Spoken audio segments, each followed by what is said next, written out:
माझं मन आज फार तडफडत होतं कंटकी चिकन खाण्यासाठी. पण मग आठवलं, अगं तुला कुकिंग येते का? म्हटलं येईल, यूट्यूब आहे की. पण विचार आला की यूट्यूब बघणं आणि चिकन ॲक्च्युअल बनवणं यात फार फरक असतो. म्हणून म्हटलं तर चला, माझा मास्टर शेफ दादा आहे ना, आमच्या घरामध्ये माझी दीदी आणि दादा हे कुकिंगमध्ये एक्सपर्ट आहे. माझा काहीच संबंध नाही. मला फक्त खाण्यात इंटरेस्ट असतो, ते बनवण्यात नाही. मग दादा घरी येताना चिकन घेऊन आलेला. मग मी ते चिकन स्वच्छ धुवून घेतलेलं. बाकी नाही तर एवढं काम मला चांगलं जमलेलं. त्याला मी आधीच बोलले होते की मला इन्स्टंट रेसिपी दे, म्हणजे तू नसला तरी मी कुकिंग एकटी करू शकते. त्याने मला इतकी इन्स्टंट रेसिपी दिली की तुम्ही बघून थक्कच होणार. गॅस चालू करून गॅसवर कढईत तेल तापायला ठेवलं. तेल तापूस तर दादा आणि मी मिळून बनवायला घेतलं.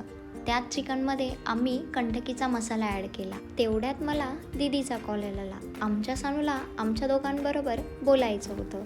मग काय, मी तिकडे कॉलवर बिझी झाले आणि आमचा मास्टर शेफ कंटकी बनवण्यात. त्यांनी त्या कंटकीत थोडंसं पाणी मारून त्याला व्यवस्थित मॅरिनेट करून घेतलं. मी आमच्या चवीप्रमाणे त्यात मीठ ॲड केलं. दीदीचं तर गप्पा मस्ती सगळं चालूच होतं. दीदीचा कॉल झाला त्यानंतर दादानी तळायला घेतलं. मला उभा राहून कंटाळा आला, म्हणून म्हटलं चला दादाची थोडी हेल्प करते बसल्या बसल्या.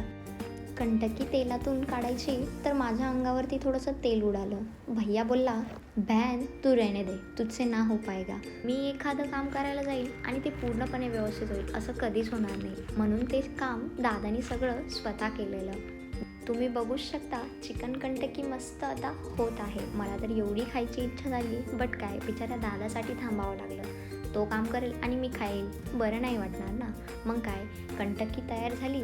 मी आम्हाला दोघाला सर्व केली. आमच्या मास्टर शेफला बरं नव्हतं वाटत, म्हणून लगेच झोपून घेतलेलं. बट मी त्याला उठवलं. आम्ही दोघांनी गरमागरम कंटकी मस्त मजेशीर खाल्ली. या क्विक रेसिपीची कंटकी एवढी छान झाली होती, मला वाटलं नव्हतं. दादाला काम होतं म्हणून चिकन कंटकी खाऊन दादा लगेच गेलेला.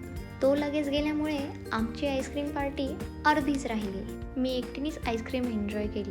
असा होता आजचा संडे स्पेशल मिनी ब्लॉग. आवडला असेल तर please subscribe, like, comment, share करा.